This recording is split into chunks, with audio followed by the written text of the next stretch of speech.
En exclusivité ce soir, un plateau spécial depuis le pont Henri-Konan Bédié. Nous sommes en duplex avec David Mobio depuis le 3e pont d'Abidjan à la veille de son inauguration.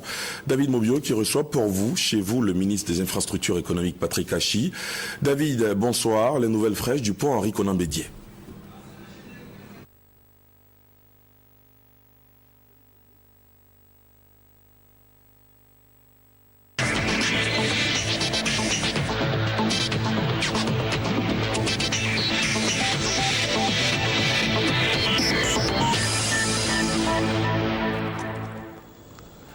Merci à vous, Ali Diarasouba. Mesdames et messieurs, bonsoir. Après 25 mois de travaux, l'État de Côte d'Ivoire inaugure demain mardi 16 décembre le 3e pont du district d'Abidjan, pont baptisé Henri-Konan Bédié. Qu'est-il retenir de ce 3e pont? Eh bien, nous avons une personne ressource sur ce plateau exceptionnel, le ministre Patrick Achi, ministre chargé des infrastructures économiques. Bonsoir, monsieur le ministre. Bonsoir, David. La première question, c'est de savoir, est-ce que ce pont Henri-Konan Bédié est terminé à 100%? Oui, David, ce pont est terminé à 100%, comme vous pouvez le voir et comme les gens le verront demain. Tous les travaux ont été achevés. On est en train de planter ici et là de la pelouse, des arbres. Bon, ça prend du temps à pousser, mais la totalité de la structure, de l'infrastructure est achevée et prête à être mise en service. Alors, avant de continuer cet échange sur le plateau, avec Alexis Ouedraogo, nous allons voir ce qu'on appelait les bons points technologiques.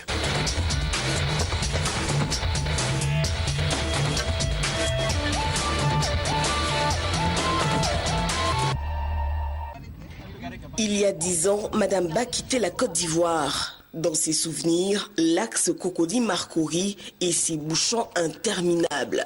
Depuis son retour, il y a quelques mois, elle peine à cacher son sourire. Le 3e pont sorti de l'eau l'émeut. Après tout ce que la Côte d'Ivoire a traversé, c'était vraiment une joie de voir quelque chose comme ça. En moins de 3 ans, je dirais, le pont est fini. Ça montre que la nouvelle équipe veut tout faire pour satisfaire les Ivoiriens. Madame Ban n'attend qu'une seule chose, pouvoir se servir le plus rapidement possible du pont Henri-Konan Bédié. Un pont qui, pour elle, comme pour de nombreux autres, pourra stopper les imperfections routières du passé. Le 3e pont va nous aider dans la mesure où l'usager qui va à Trècheville, soit de Cocody à Trècheville-Marcory, il gagne en temps. À moins de 10 minutes, on peut rallier Cocody à l'aéroport. C'est déjà un avantage, c'est bon. Ça va réduire les embouteillages. Nous qui travaillons dans l'administration, on va gagner en temps. On ne sera plus en retard dans nos différents lieux de travail. Et comme eux, Madame Mel est impatiente. Elle compte bien être aux premières loges de l'inauguration ce mardi. Puisque j'habite la rivière à Golfe, je pense aller avec quelques amis assister à l'inauguration. Et après, bon, pour aller à la plage, pour aller à Assigny, à Grand-Bassam. Maintenant, on va attendre l'autoroute de Grand-Bassam. L'État de Côte d'Ivoire s'est assuré que les usagers du 3e pont prennent plaisir à le pratiquer. 80 caméras de surveillance en assurent la sécurisation. Ces caméras permettront qu'aucun véhicule ne fasse plus de 2 minutes en stationnement sur le pont. Elles permettront aussi d'alerter le dépannage rapide des voitures. Outre les caméras, des murs anti-nuisances ont été installés pour ne pas gêner les riverains. Des actions fortes du développement qui représentent Madame Ba, la relève de la Côte d'Ivoire. Il faudrait que d'autres chantiers suivent et qui se réalisent en peu de temps. Cela prouve que s'il y a du sérieux, si on y croit, on arrive à réaliser quelque chose. Je suis très fière de mon pays. Du sérieux, l'État en a voulu en bâtissant cet ouvrage. La qualité en reste le maître mot. C'est un pont qui répond à toutes les règles de l'art. En termes de sécurité, en termes de technique de construction, il répond à toutes les garanties. Et les acteurs qui sont autour de la table, chacun de ces acteurs apporte une partie de cette garantie. Je dis, Bouygues ne se permettrait jamais de construire un pont qui va se détruire au bout de quelques années. Ça sera sa réputation mondiale qui est en cause. Il ne va jamais le faire. Donc il a son contrôle qualité interne qui apporte une première garantie. Vous avez la mission de contrôle, Bouygues, qui vient contrôler tout ce que fait le constructeur, qui assure le chantier en permanence, qui apporte une garantie. Et vous avez l'ingénieur indépendant qui apporte une garantie complémentaire. Bon, avec tout ça, je veux vous dire, on a tout ce qu'on peut faire humainement pour assurer la solidité, la durabilité de cet ouvrage a été fait. Les nouveautés sur le pont ne sont pas que technologiques, à elles s'ajoutent des aspects esthétiques, fontaines, terrain feutré de fleurs et gazons, un embellissement qui ne laisse personne indifférent. Vraiment, le mot me manque parce que vraiment, je n'ai jamais vu ce pont comme ça. Je ne sais pas qu'est-ce qu'il faut dire. En tout cas, troisième pont là, c'est très joli. C'est-à-dire, quand j'ai réagi des lumières là, moi-même, ça peut me tuer. Vraiment, en tout cas, c'est très bien fait. Je n'ai rien à dire. C'est-à-dire, à part l'Égypte, moi, je n'ai pas vu ça ailleurs en Afrique. En tout cas, la Côte d'Ivoire est vraiment en émergence, quoi. C'est un très joli pont. Et je suis pressé de pouvoir circuler là-dessus. On a mis les gazons ici. On a planté, on a mis des rochers, on a créé des fontaines et ensuite nous aurons des sujets qu'on vous laisse découvrir plus tard parce qu'on vous laisse la surprise quand même. Le pont Henri Konan Bédié est construit sur une longueur d'1,5 km. Ce mardi, il ouvrira ses bras aux Ivoiriens. Monsieur le ministre, vous avez entendu certains qui ont dit « Nous sommes pressés de circuler sur ce pont ». Est-ce que ce pont sera effectivement ouvert au public à partir de mardi? Certains parlent du 20 décembre prochain. Alors, ce pont va être ouvert au public. Le calendrier qui est arrêté au jour d'aujourd'hui est le suivant. Demain, le 16, nous avons la cérémonie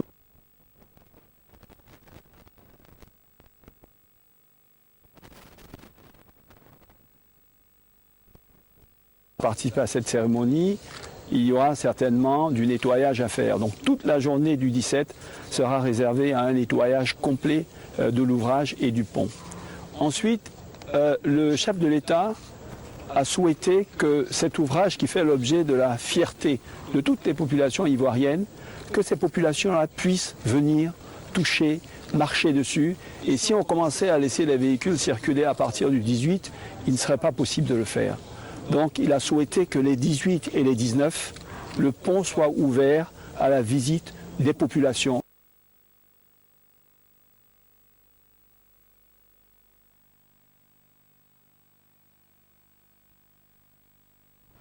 Sur l'échangeur. Et effectivement, à partir du 20, ouverture à la circulation des véhicules. Alors on parle d'inauguration demain et pourtant on n'a aucune idée du tarif, des prix de péage. C'est vrai, vous imaginez bien que cette question est à l'étude depuis de longs mois, de longues semaines, et l'on va certainement la semaine prochaine donner les tarifs définitifs qui seront appliqués. Il faut savoir que c'est tout un processus. Le concessionnaire, dans le cadre du partenariat public-privé, les modèles financiers qui ont été faits, suggère des tarifs pour permettre d'équilibrer le financement de l'ouvrage. Maintenant, c'est proposé au gouvernement qui discute avec le partenaire pour trouver un compromis intelligent entre le prix souhaitable et le prix possible. Et c'est de ce compromis entre les deux parties que sort un tarif qui va être appliqué. Et normalement, ces discussions-là devraient aboutir la semaine prochaine et ces tarifs seront connus. Mais déjà, les gens parlent de 750, 2000 francs, de 500 francs. Sachez que, et je crois qu'on l'a vu dans d'autres domaines, la question toutes les questions qui touchent au quotidien des populations, à leurs revenus, à charge, est une question le gouvernement a plus d'un titre. Donc il est évident que l'État de Côte d'Ivoire ne laissera pas faire quelque chose qui va au-delà de ce qui serait normal de pratiquer. Donc je n'ai aucun doute que ce qui sera fait sera quelque chose de raisonnable et surtout, et c'est ce qu'il faut retenir parce qu'un prix en lui-même ne veut rien dire, mais quelle est la contrepartie? Tout à l'heure, on vous a parlé de gain de temps, mais également il y a un gain d'argent parce que si vous devez faire tout le tour, c'est plus de 10 km que vous parcourez et rien qu'en carburant, vous voyez un peu ce que vous perdez et ce que vous avez là en gain. Gain en temps, chiffrable économiquement, gain en argent, en carburant, chiffrable également. C'est tous ces éléments-là qui sont pris en compte pour donner quelque chose qui est raisonnable et supportable. Mais un exemple là, pour quelqu'un qui habite Cocody et qui travaille au niveau de l'aéroport. Donc tous les jours que Dieu fait, il pratique ce pont-là. Est-ce qu'on tiendra compte du fait que c'est différent de celui qui travaille à Cocody, fait tout à Cocody et qui une fois dans l'année, par exemple, prend l'avion pour aller quelque part? Bien sûr, ça relève un peu des stratégies commerciales du concessionnaire qui va avoir à exploiter cet ouvrage. Mais on va ensemble arrêter un tarif moyen qui va être le tarif raisonnable. Et puis ceux qui seront les utilisateurs fréquents bénéficieront certainement par rapport à des utilisateurs ponctuels d'un certain nombre d'avantages qui seront définis. Mais il faut bien préciser que l'État n'est pas le gestionnaire au quotidien de l'entreprise. L'entreprise est concédée à un opérateur privé, même si l'État est partie prenante en tant qu'actionnaire, mais l'actionnaire majoritaire, c'est le privé qui définit sa politique commerciale, mais avec l'approbation de l'État pour que ça reste dans le domaine du raisonnable. Alors on nous fait savoir qu'il n'y a pas de passe-droit, il n'y a pas de privilégié. Est-ce à dire que le président de la République lui-même va payer ses passages sur ce pont? Naturellement, le président de la République va payer son passage, mais d'ailleurs, c'est le profil type d'utilisateur que nous aimons, parce que quand il passe, il a tout un cortège. Donc il paye non seulement pour lui, mais pour tous les véhicules en avant et en arrière qui le suivent. Donc vraiment, oui, c'est le client idéal, mais je pense qu'il va payer et ça fait même pas l'ombre d'un doute. C'est vrai qu'on parle de ce pont, on parle aussi de l'échangeur. Est-ce que vous savez comment retrouver sa voie sur l'échangeur?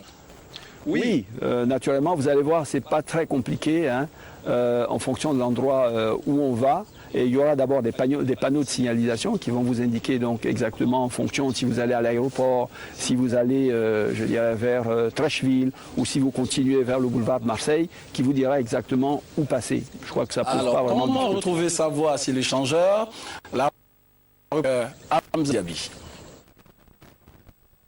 Anciennement appelé Carrefour Bâche Bleue, ce lieu est aujourd'hui le carrefour de l'échangeur. Nous sommes sur le VGE, le boulevard Valéry Giscard d'Estaing. D'ici, notre équipe doit se rendre à la maison de la télévision à Cocody via le pont Henri-Konan Bédié, ce qui nous ferait gagner beaucoup de temps.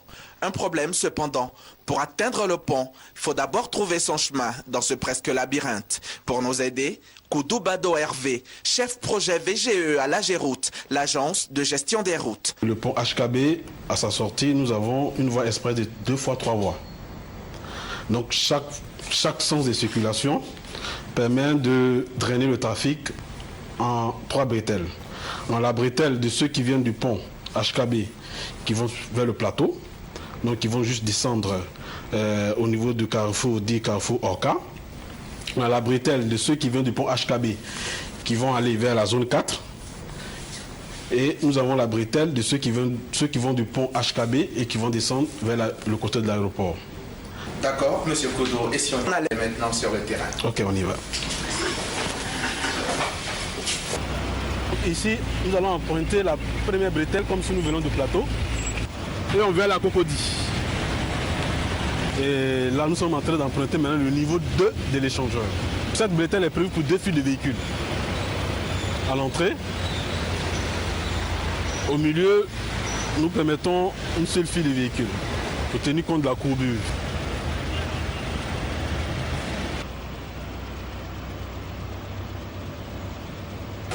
Ça, c'est la zone de ceux qui viennent de zone 4 et qui veulent aller à Macquarie sans emprunter l'échangeur. Maintenant ici, ils prennent cette voie. C'est une voie de 5 mètres. Et là, ils débouchent directement sur le carrefour du VGE. Nous avons prévu des feux tricolores pour pouvoir réguler la circulation. Ceux qui viennent du plateau du carrefour de Macquarie, qui ne veulent pas emprunter l'échangeur, qui ne prennent pas la bretelle que nous avons empruntée tout à l'heure, eux aussi ils ont une contre-allée là, qu'ils utilisent pour passer par là et accéder à la zone 4.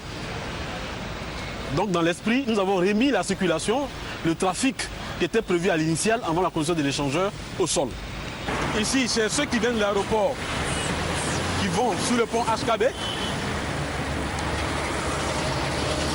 À ma droite, au fond, là où nous avons le sens interdit, c'est ceux qui viennent de la Rivera, qui veulent aller à Komansi, à Pamboué ou à l'aéroport. Chers automobilistes, vous voilà donc instruits sur le raccordement de tous les accès à l'échangeur du boulevard Valéry Giscard d'Estaing. Reste à souhaiter que vous ne vous perdiez pas. Et pour ceux qui viennent nous rejoindre, sachez que nous sommes en direct du pont Henri-Konan Bédié. Eh bien, monsieur le ministre, est-ce que ce pont sera ouvert 24 heures sur 24 ? Oui, ce pont sera ouvert 24 heures sur 24, 365 jours sur 365 dans l'année. Est-ce que ça veut dire qu'il n'y aura plus d'attente, de file d'attente sur ce pont? Qu'est-ce qui pourrait garantir ça? Mais vous voyez là, nous sommes donc au niveau de la station de péage. Il y a 21 postes de péage, 11 dans un sens, 10 dans l'autre. C'est de quoi absorber plus de 100 000 véhicules jour. C'est une quantité extrêmement importante. Et donc là-dessus, on n'a pas vraiment d'inquiétude, d'autant qu'on utilise également des mécanismes et des modes de paiement par télécarte, par mobile, qui permettent d'avoir un trafic extrêmement fluide à ces postes-là. Donc c'est des choses auxquelles nous avons pensé. Le concessionnaire également. Il n'y a pas d'inquiétude. Okay. Nous allons à présent écouter quelques réactions de leaders d'opinion en Côte d'Ivoire. Ce pont est une œuvre architecturale unique en son genre dans notre sous-région, sinon en Afrique. La Côte d'Ivoire a renoué avec l'époque des grands bâtisseurs, comme l'a été le père fondateur de notre pays, le président Houphouët-Boigny. Au-delà de l'aspect architectural, ce pont a aussi une envergure économique. Quand on sait les avantages qu'il va apporter à la circulation en donnant le nom de ce pont au président Henri-Konan Bédié, son aîné, le chef de l'État a voulu, disons, traduire ce que était la valeur de la fraternité. C'est une immense joie qui nous envahit, le secrétaire exécutif d'abord, mais tous les militants du PDCRDA et le peuple de Côte d'Ivoire. Ce qui nous réjouit particulièrement, c'est le fait que ce soit une autre personne qui baptise ce pont du nom du président Henri-Konan Bédié.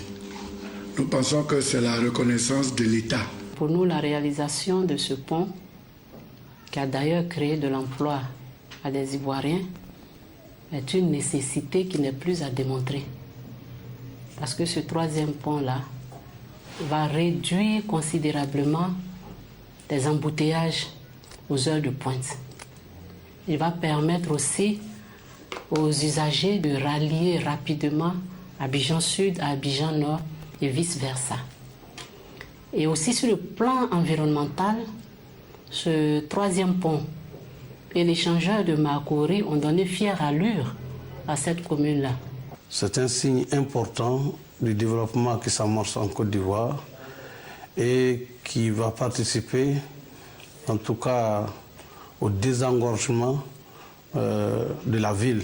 Le pont, ça relie deux quartiers, mais c'est aussi le pont entre les humains, des relations interpersonnelles. La route précède le développement. La route est donc un indicateur économique. Et le président de la République, son Excellence Alassane Ouattara, a à cœur de gagner le pari de l'émergence, a mis un point d'honneur sur les infrastructures routières, notamment la construction du pont Henri-Konan Bédié, qui fait la fierté de la Côte d'Ivoire par son architecture, par la fluidité de son trafic. Alors, monsieur le ministre, pour la réalisation de ce projet, en termes de création d'emplois, est-ce qu'on a des chiffres? Oui, pour réaliser ce projet, au pic, au régime de croisière de construction, on a été jusqu'à 1400 employés sur le chantier. Pour 95% d'entre eux, des employés ivoiriens, donc locaux, qui ont énormément appris à la faveur de ce chantier, qui ont acquis une énorme expérience qui va être utile pour eux-mêmes, mais pour le pays également, dans les futurs chantiers que nous allons avoir après celui-ci. Alors, vous sortez d'un forum essentiellement consacré à ce pont Henri Conan-Bédier. Vous avez parlé de quoi exactement? Ce forum, c'est un forum dans lequel se sont retrouvés les plus grands experts au monde en matière de finances, en matière d'infrastructures, en matière de financement d'infrastructures de transport et de partenariats publics-privés. Et ces experts sont venus voir comment, en l'espace de quelques années, on a pu réaliser cet ouvrage magnifique. On a pu réaliser les études, on a pu réaliser le financement, on a pu réaliser les travaux et le rendre à date. C'était quelque chose qui n'était pas imaginable il y a encore 25 mois de cela. Et pour beaucoup d'experts dans le monde, c'est une prouesse. D'ailleurs, ce projet a reçu 5 prix internationaux en 2012 et 2013, de transactions, les meilleures transactions de l'année. Chaque année, des institutions au monde notent un certain nombre de projets dans le monde.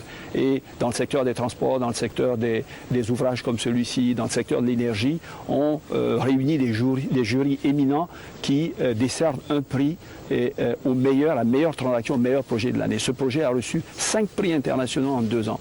Donc, dans ce forum, les personnes sont venues échanger leur expérience réciproque et surtout tirer les leçons de cette expérience-là pour d'autres pays, parce que c'est le premier ouvrage de cette nature de pont à péage sur le continent africain. Seigneur. D'accord. C'est vraiment un objet de fierté. Et donc, pour nous, pour lesquels et pour beaucoup d'entre nous, les Ivoiriens, qui voyaient cela il y a encore 25 mois comme un rêve à peine réalisable, c'est un objet de fierté. C'est un peu comme sortir de crise. On dit, quelques années après la sortie de crise, on regarde la Côte d'Ivoire et on est émerveillé. Je crois que ce pont est certainement ce qui symbolise le plus ce sentiment que les Ivoiriens partagent aujourd'hui, de ce que l'émergence n'est pas un rêve, n'est pas un mirage, mais est une réalité, avec la volonté politique exprimée par le chef de l'État, le chef du gouvernement, avec la volonté des Ivoiriens qu'on a vu s'exprimer sur ce chantier. Les ouvriers ont travaillé jour et nuit avec une joie, avec une gaieté, avec un sentiment de fierté à nulle autre chose égale. Donc cette réalisation-là, comme on le dit, c'est la réalisation de tout le monde, c'est la réalisation des Ivoiriens, c'est de se dire enfin que cette émergence-là, elle va arriver. Ce pont en est le début, ce pont en est le signal fort. Et donc la cérémonie d'inauguration, c'est demain, à partir de 15h. Une cérémonie retransmise en direct sur la RTI. Vous avez certainement un dernier mot. Oui, le dernier mot, c'est ce que je disais, qu'on invite les Ivoiriens à venir, à participer à cette cérémonie, à cet temps fort, pour magnifier leur joie, leur fierté, leur sentiment de voir une Côte d'Ivoire aimer des grands projets, le leader africain. Et je pense que ça va être un moment intense et un moment fort. Merci à vous, Monsieur le Ministre. Rendez-vous donc demain à partir de 15h30 en direct sur RTI 1. Ali Diarra Souba, vous avez l'antenne.